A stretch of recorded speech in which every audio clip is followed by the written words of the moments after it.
The year was 2347, and humanity had spent 300 years as the youngest species in the galactic concord.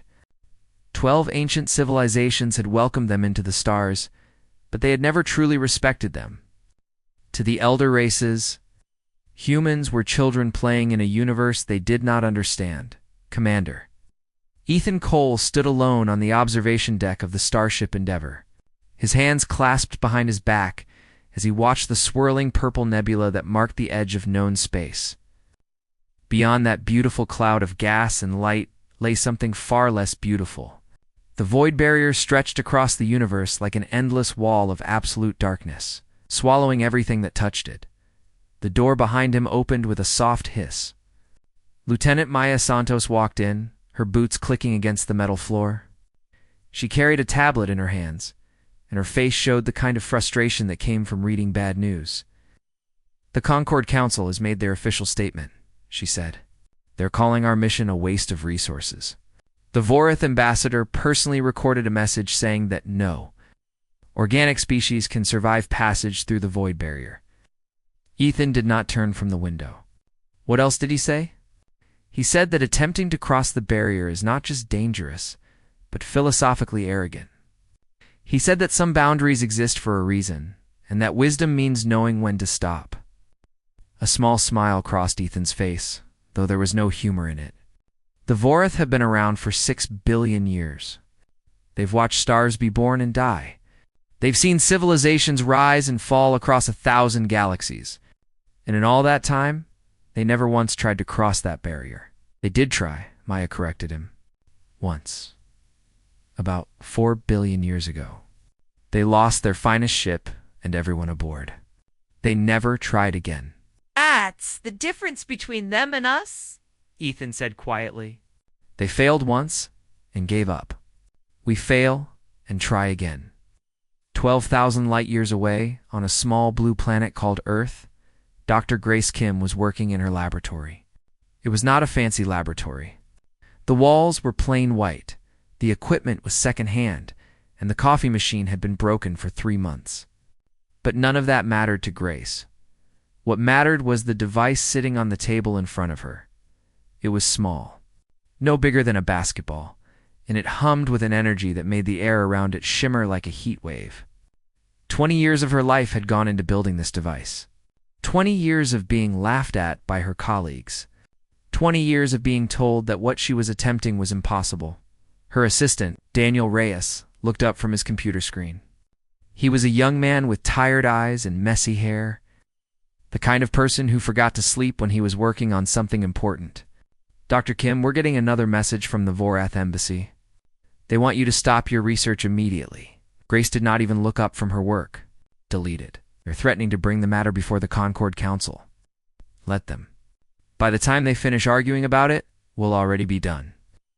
Daniel watched her work for a moment, then asked the question that had been bothering him for weeks. "Do you really think this will work?" "Every scientist in the galaxy says the void barrier can't be crossed. The math doesn't support it. The physics don't allow it." Grace finally looked up. Her eyes were bright with the kind of certainty that came from years of work and sacrifice. "The math doesn't support it because everyone is using the wrong math. The physics don't allow it because everyone is using the wrong physics. The elder races have been studying the universe for billions of years, but they all made the same mistake. They assumed that what they couldn't do, nobody could do." She turned back to her device. "Humans are different. We don't see limits. We see challenges." Back on the Endeavour, Ethan was reviewing the mission files in his private quarters. The walls were covered with star charts and photographs, memories of a life spent exploring the unknown. One photograph showed him as a young cadet, standing proudly in front of his first starship. Another showed his parents, both of whom had been explorers themselves. His father had died trying to map an uncharted region of space. His mother had spent her final years searching for a way to make faster engines. Neither of them had lived to see humanity's greatest challenge. Ow. But Ethan carried their spirit with him. A knock at his door interrupted his thoughts. He opened it to find Maya standing there with a strange expression on her face. "We just received a transmission from Earth," she said. "Dr. Kim says the Pierce drive is ready for testing. Ethan felt his heart beat faster. When she wants us to bring the Endeavor to Earth within the month, she says she can have everything installed and calibrated in 2 weeks after that. For a moment, Ethan allowed himself to feel hope. Real, genuine hope. The kind he had not felt since he was a young man dreaming of the stars. "Tell the crew," he said. "We're going home." The news spread through the ship like wildfire. Every crew member had known what they were signing up for when they volunteered for this mission. They had known that they might never return.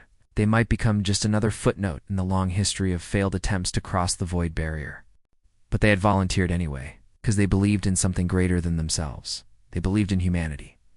In the engineering bay, Chief Engineer Carlos Vega gathered his team around a display screen showing the basic principles of the Pierce drive. "This is what we've been waiting for," he told them. "Dr. Kim has figured out how to create a stable hole in space-time. It's not a wormhole, and it's not a jump gate. It's something entirely new." One of the younger engineers, a woman named Lisa Tran, raised her hand. "Has it been tested? In simulations? Yes. In reality? No. We'll be the first." A murmur went through the group. Being first meant being the ones who took all the risk. It also meant being the ones who got all the glory. "Amen," Lisa said. One by one, the other engineers nodded their agreement on Earth. Grace Kim stood outside her laboratory and looked up at the night sky. Somewhere out there, beyond the stars she could see, beyond the galaxies she had studied, lay the void barrier. It had defeated every civilization that had ever tried to cross it. It had killed billions of beings across millions of years, but it had never faced humanity. She thought about all the people who had called her crazy. She thought about all the times she had wanted to give up. She thought about her mother, who had always told her that the only impossible things were the things you stopped trying to do. "We're coming," she whispered to the darkness, "and nothing in this universe is going to stop us." The stars seemed to twinkle a little brighter, as if the universe itself was listening, as if it was waiting to see what humanity would do next. The Endeavor arrived at Earth on a cold morning in January. The ship descended through the clouds like a silver giant, its hull gleaming in the winter sunlight. Thousands of people had gathered to watch, standing in the snow with their faces turned toward the Sky Commander. Ethan Cole felt a strange mix of emotions as he looked down at his home planet. He had not been back to Earth in 7 years. He had almost forgotten how blue the oceans were, how green the forests looked, how small and fragile everything seemed from up here.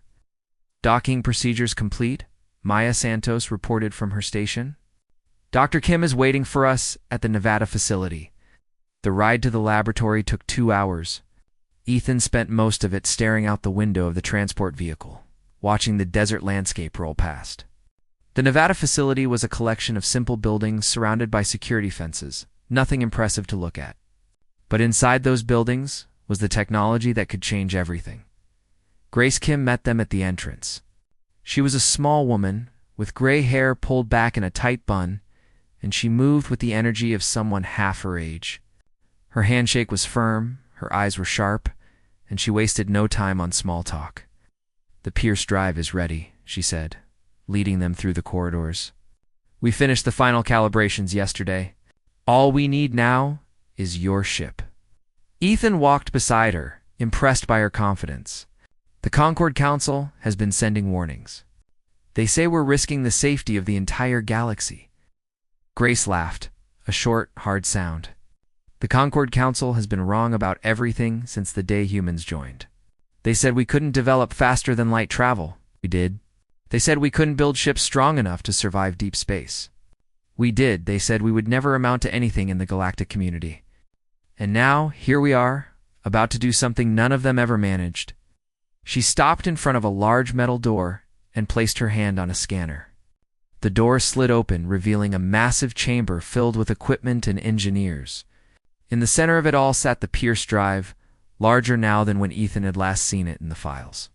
It pulsed with blue light, humming with power that seemed to vibrate in his chest. "Beautiful, isn't it?" Grace said quietly. 20 years of my life, sitting right there." Daniel Reyes appeared beside them, holding a stack of documents. "Commander, we need to brief you on the installation process. It will take approximately 2 weeks to integrate the drive with your ship's systems.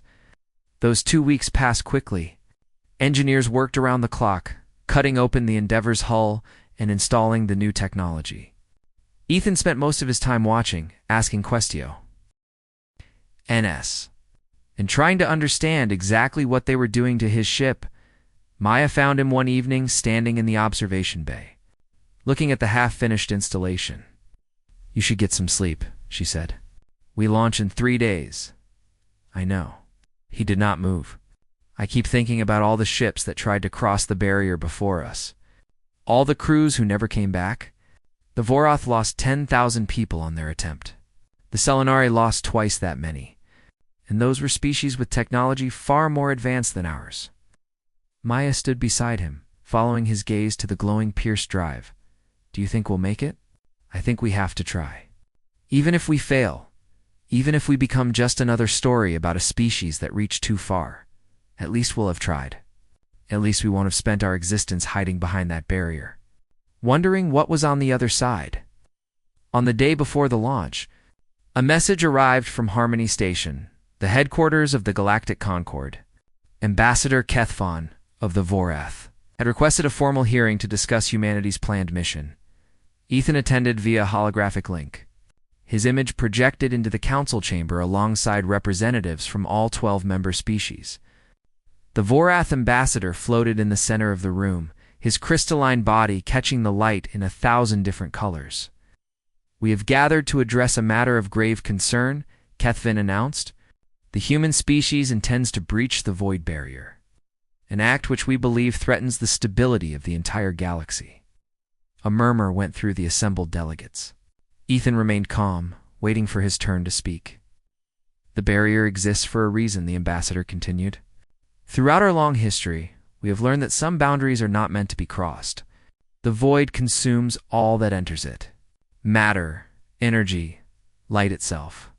Nothing returns. Nothing survives." "With respect, Ambassador," Ethan said, "humanity has not asked for the Council's permission. We are here as a courtesy to inform you of our intentions." Silence fell over the chamber. No species had ever spoken to the Vorath with such directness. The SSIA-9 of the Selenari, being made of flowing silver light, leaned forward with interest. "You speak with great confidence, Commander. Have you discovered something that we have not? Our scientists have developed a new technology based on principles that your civilizations never explored. We call it the Pierce drive. It creates a localized breach in space-time, allowing a ship to pass through the barrier without being consumed by it." Cheetuk of the Cathrai, a massive insectoid creature with gleaming black eyes, this made a clicking sound that the translator identified as skepticism. "Many species have claimed to have solutions. All of them were wrong." "Perhaps," Ethan acknowledged, "but none of them were human." Ambassador Kethphon's crystalline form seemed to pulse with frustration. "You do not understand. The barrier is not merely a physical obstacle. It is a fundamental law of existence. To challenge it is to challenge the very nature of reality. Then reality will have to make room for us." The hearing ended without resolution. The Concord Council voted to formally oppose the mission, but they had no authority to stop it. Humanity was going forward with or without their approval that night. Ethan sat in his quarters on the Endeavor, reading messages from his crew. Every single one of them had reaffirmed their commitment to the mission. Every single one of them was ready to face the unknown. Grace Kim sent him a short note. "See you on the other side." He smiled and closed his eyes, trying to imagine what they would find beyond the barrier.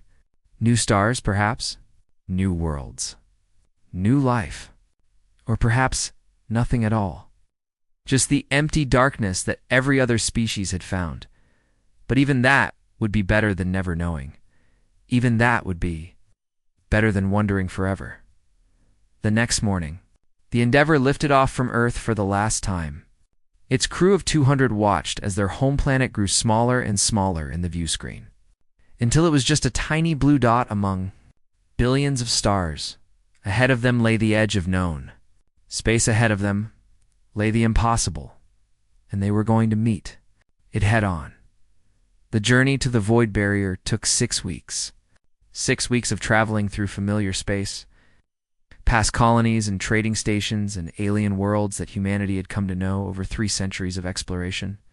6 weeks of preparing for something that no one had ever survived.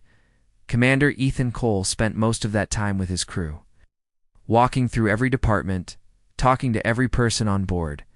He learned their names, their stories, their reasons for volunteering. Some were scientists seeking knowledge. Some were explorers seeking adventure. Some were simply people who refused to accept that anything was impossible. Maya Santos found him one evening in the ship's small garden, a room filled with plants from Earth that helped recycle the air and reminded everyone of home. He was sitting on a bench, staring at a small rose bush that had somehow survived 3 years in space. "The crew morale is high," she reported. "Everyone knows what we're facing, but no one wants to turn back." Ethan nodded slowly. "Did you know that my father died trying to map the outer reaches? His ship lost power in an ion storm. They found the wreckage 2 years later, but they never found him." Maya sat down beside him. "I didn't know that. He was 42 years old. Same age I am now. Sometimes I wonder if he ever felt afraid, if he ever doubted what he was doing." He paused, looking at the roses. "But then I remember something he told me when I was a boy. He said that fear is just excitement without breathing. That courage isn't about not being scared. It's about being scared and going forward anyway." The next morning, the Endeavour reached the edge of known space. The purple nebula that marked the boundary swirled before them like a cosmic storm, beautiful and dangerous. Beyond it, visible even through the gas clouds, stretched the void barrier. It was exactly as the files had described it. A wall of absolute darkness stretching in every direction as far as sensors could reach. No light reflected from its surface. No energy signatures came from within. It was as if someone had drawn a line across the universe and said nothing beyond this point. Grace Kim joined Ethan on the bridge, her face pale but determined. "The Pierce drive is fully charged. All systems are showing green." "How long until we're in position?" 30 minutes. Ethan opened a channel to the entire ship. "All hands, this is the commander. We are approaching the void barrier. In approximately 30 minutes, we will attempt something that no species in the history of the galaxy has ever achieved. I'm not going to lie to you and tell you that there's no risk. There is, but I also want you to know that I believe in this crew. I believe in Dr. Kim and her team. And I believe in humanity's ability to do the impossible." He paused, looking around at the faces of his bridge crew. Maya was at her station, her hands steady on the controls. Ensign Chris Palmer, their young navigator, sat with his jaw set in determination. Chief Engineer Carlos Vega had come up from the engine room to witness the moment. 300 years ago, humans were alone on a single planet, looking up at the stars and wondering if we would ever reach them. Today, we stand at the edge of everything we know, ready to reach even further. Whatever happens in the next hour, remember this: we are here because we refuse to give up. We are here because we refuse to accept that anything is impossible. And no matter what lies on the other side of that barrier, the universe will remember that humanity tried. He closed the channel and turned to Maya. "Take us in." The Endeavour moved forward slowly, approaching the wall of darkness like a small fish swimming toward a massive whale. On the view screen, the void barrier grew larger and larger until it filled the entire frame, blotting out the stars behind them. "Entering the boundary zone," Maya reported. "Pierce drive is active." In the engineering bay, Grace watched her instruments with unblinking eyes. The Pierce drive hummed louder, its blue glow intensifying. "Creating the breach now. Space-time curvature is within acceptable parameters." On the view screen, something incredible happened. The wall of darkness began to crack. Lines of impossible light spread across its surface like lightning frozen in time. A hole appeared, small at first, then growing larger as the Pierce drive poured more energy into it. "We have an opening," Grace announced, her voice tight with controlled excitement. "It's stable. We can go through." Then gripped the armrests of his command chair. Full speed ahead, the Endeavour surged forward, plunging into the crack in the universe. Everything went white. For 17 seconds. Every screen on the ship showed nothing but blinding light. Every sensor went dead. Every system went silent. The crew felt a strange sensation, as if they were being stretched and compressed at the same time, as if every atom in their bodies was being taken apart and put back together. Then the light faded, and they emerged into something wonderful. A galaxy spread before them, vast and spiral-armed, filled with colors they had never seen. Stars of blue and gold and deep red burned in patterns that made the familiar constellations of Earth seem simple by comparison. Planets orbited those stars, visible even from this distance, promising worlds that no human had ever set foot on. Chris Palmer let out a sound that was somewhere between a laugh and a sob. We made it.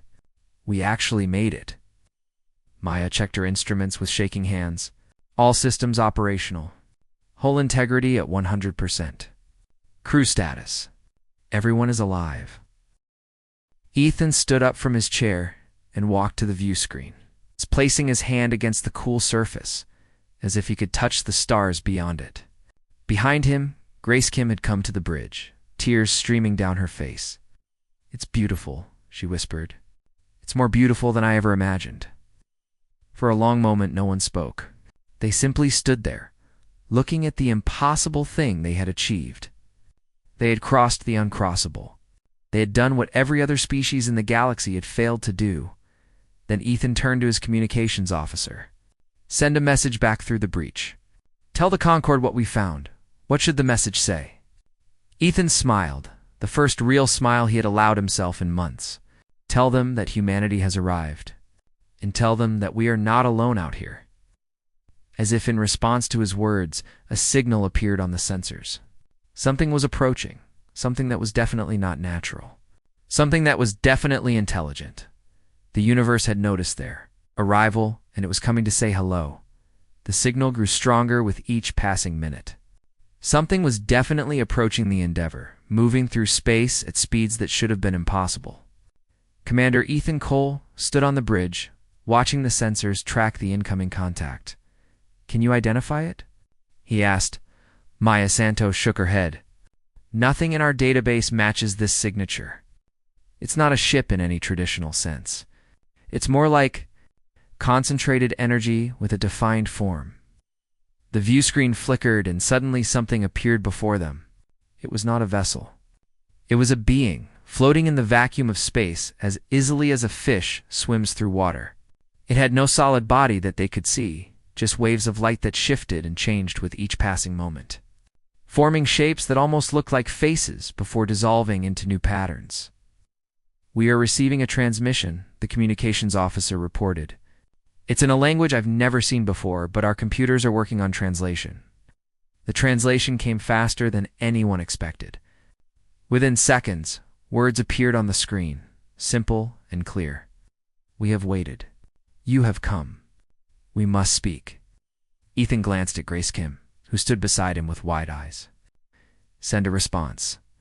Tell them we come in peace, and we wish to communicate." The reply came immediately. "Peace is understood. Communication is desired. We will send a representative. Do not fear." A portion of the glowing being separated from the main form and drifted toward the Endeavor. It passed through the hull without causing any damage, flowing through metal and circuitry as if they were not there. In the middle of the bridge, it coalesced into a shape that was almost humanoid, though made entirely of shimmering light. "We are the architects," it said, its voice coming from everywhere and nowhere at once. "We have observed you. We have watched you cross the barrier that we created long ago." Ethan stepped forward, trying to appear calm despite his racing heart. "You created the void barrier?" "We did. When we were young, when we feared what lay beyond our own galaxy, we built walls to keep ourselves safe. We did not understand then what we understand now. The walls became prisons. The protection became isolation. For billions of years, we have waited for someone brave enough to break through." Grace could not contain her curiosity. "Why didn't you just tear down the barrier yourselves?" The being seemed to flicker with something that might have been sadness. "We tried. Many times, but we had forgotten how. The barrier was built by younger versions of ourselves, using techniques that we have lost. We became too old, too careful, too afraid. We watched other species on the far side attempt to cross, and we hoped each time that one of them would succeed. None did. Until now, Ethan said. Until now. Until humanity. Over the following hours, the architect explained the history of the universe as they understood it. Billions of years ago, many galaxies had contained intelligent life, all developing independently, all eventually building barriers to protect themselves from the unknown. One by one, those civilizations had grown old and forgotten their courage. They had settled into patterns of safety and stability, never pushing beyond what they knew. The universe was meant to be connected, the architect said. Life was meant to spread and grow and change. But fear stopped that growth. Fear built walls. Fear kept the galaxies separate. And you want us to help change that? Maya asked. We want you to show us how. Your species is young. You have not forgotten what it means to dream, to reach, to risk everything for the chance of something greater. This is what we have lost. This is what we need to remember. The news of humanity's success spread quickly. Through the breach in the void barrier, transmissions flowed back to the Galactic Concord, carrying information that changed everything. The 12 elder species, who had spent millions of years believing the barrier was impassable, were forced to reconsider everything. They thought they knew. Ambassador Kethphon of the Vorath requested a direct communication link with Commander Cole. When his crystalline image appeared on the Endeavor's view screen, he looked different somehow, smaller, less certain. We have reviewed your transmissions, he said. We have analyzed the data you sent back.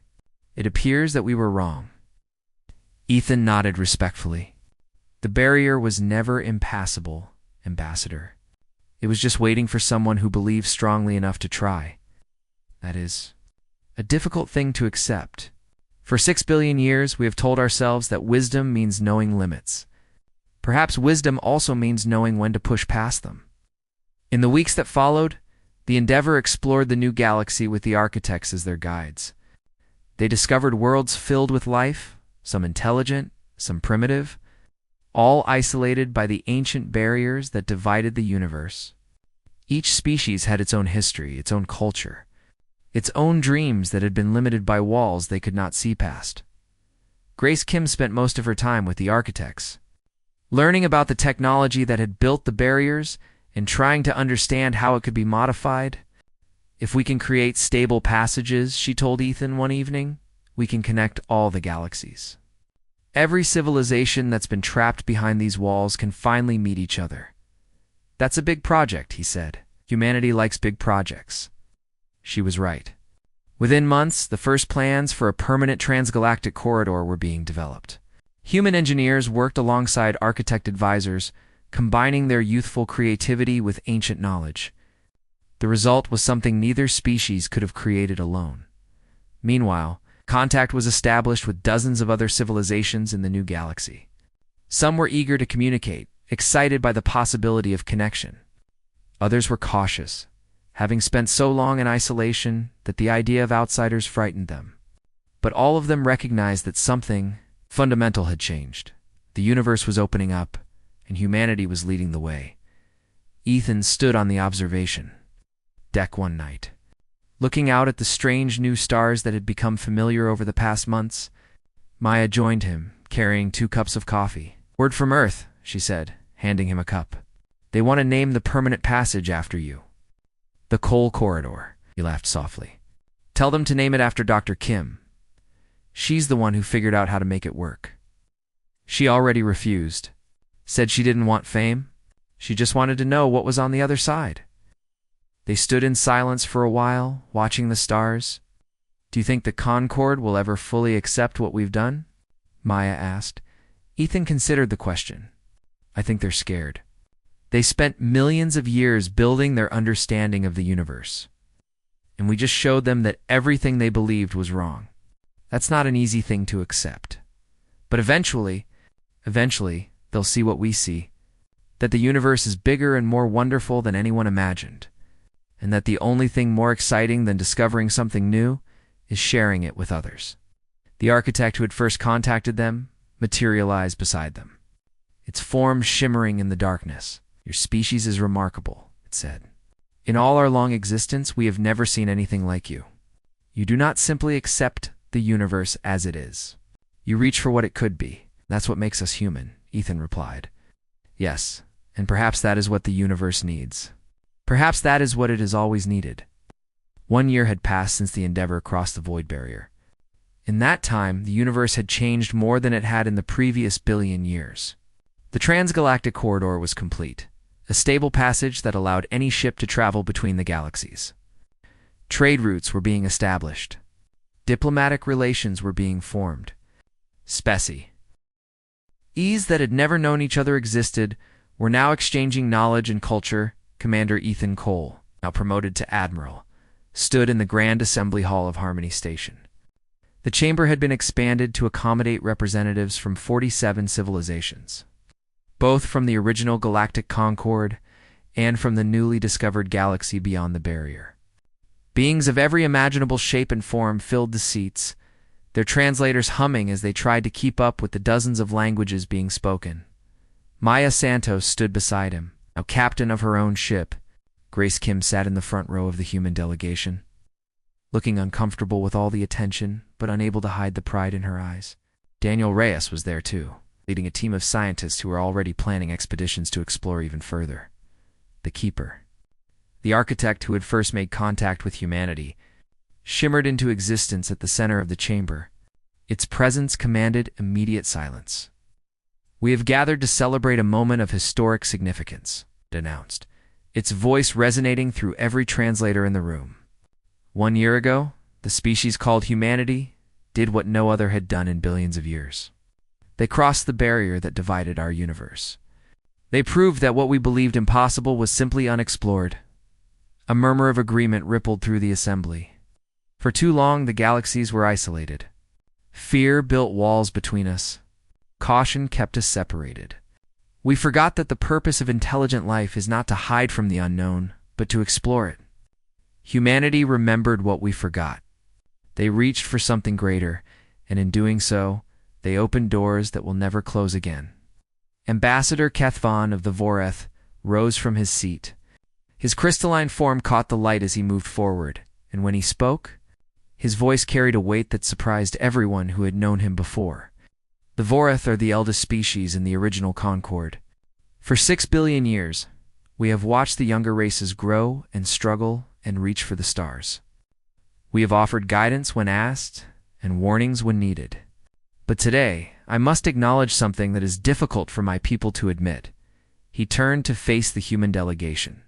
We were wrong. For billions of years, we told ourselves that wisdom meant accepting limits. We told ourselves that the void barrier was proof that some things were meant to remain unknown. We called humanity arrogant for challenging what we had accepted. But it was our acceptance that was the true arrogance. We assumed that because we could not cross the barrier, no one could. Humanity proved that our limitations were not the universe's limitations. They were only ours. He bowed, a gesture of respect that no Voreth had ever offered to a younger species. Ethan stepped forward, feeling the weight of the moment. The Voreth have nothing to apologize for. You built a civilization that has lasted longer than most stars. You preserved knowledge that would otherwise have been lost. You welcomed humanity when we first reached the stars. Even though we were young and foolish and made many mistakes, he looked around the chamber, at all the faces watching him. What we did was not magic, and it was not luck. It was simply the result of refusing to give up. Every species in this room has that same potential. Every one of you has the ability to do impossible things if you choose to try. The Sunan of the Selenari raised a tendril of silver light. Admiral Cole, there are those who say that humanity's success was a fluke, that you simply stumbled upon a solution that we overlooked by chance. What do you say to them? Ethan smiled. I say that if it was chance, we will gladly accept more chances. Because the truth is, we are already planning the next impossible thing. The architects have told us that there are more barriers out there. Walls around individual star systems and regions of space that have been isolated for even longer than the galaxies. We intend to find them. We intend to open them. And we intend to keep going until there are no more walls left. The chamber erupted into a mixture of sounds, some expressing excitement, some expressing concern, some expressing feelings that the translators could not quite capture. Grace Kim stood up, and the room slowly quieted. She was not comfortable speaking to large crowds, but there was something she needed to say. When I started working on the Pierce drive, I was laughed at by almost everyone. Other scientists said I was wasting my time. Alien advisors said I was ignoring the laws of physics. My own government almost cut my funding 3 times. I kept going because I believed that the universe was bigger than our understanding of it. I believed that the rules we had discovered were not complete. And I believed that humanity had something to contribute that no other species could. She looked at the keeper, who shimmered beside her. The architects built walls because they were afraid. The Concord accepted those walls because they believed they had no choice. But humanity never accepted that there was no choice. We have always believed that if something seems impossible, it just means we haven't found the way yet. This is what makes you different, the keeper said. This is what the universe needed. Not just your technology or your courage, but your refusal to accept that anything is truly impossible. You do not see walls. You see doors that have not been opened yet. In the months that followed, the changes continued. Human explorers joined teams with scientists from dozens of species, combining their different perspectives to solve problems that none of them could have solved alone. New technologies emerged from these collaborations, some based on human creativity, and some based on ancient knowledge that was finally being shared. The barriers around isolated star systems began to fall, one by one. Each breach revealed new worlds, new life forms, new civilizations that had been waiting for millions of years to meet their neighbors. The universe was becoming connected in ways that no one had imagined, and at the center of it all, humanity continued to push forward. On the bridge of the newly constructed Starship Horizon, Admiral Cole looked out at a universe that was no longer divided. His crew was a mix of humans and aliens, working together toward goals that their ancestors would have considered impossible. Admiral Maya said from her station on the Horizon's sister ship, "We're detecting another barrier approximately 200 light-years ahead. Preliminary analysis suggests it's been in place for at least 3 billion years." Ethan felt the familiar excitement building in his chest. Can we breach it? Unknown. The configuration is different from anything we've seen before. He smiled. The same smile he had worn on the day they first crossed the void barrier. Then we'll figure it out. That's what we do. He opened a channel to the fleet. All ships, this is Admiral Cole. We found another wall. Another limit that someone decided we shouldn't cross. You know what that means? He could hear the anticipation in the silence that followed. It means we have work to do. It means we have another impossible thing to make possible. And it means that the universe is about to get a little bit bigger. The fleet moved forward. Toward the unknown, toward the impossible, toward whatever lay beyond, because that was what humanity did. They looked at walls and saw doors. They looked at limits and saw challenges. They looked at the impossible and said, with confidence born from 300 years of proving everyone wrong, watch us and the universe. Vast and ancient and full of wonders, yet undiscovered. Watched it had learned to expect great things from the species called humanity. It would not be disappointed.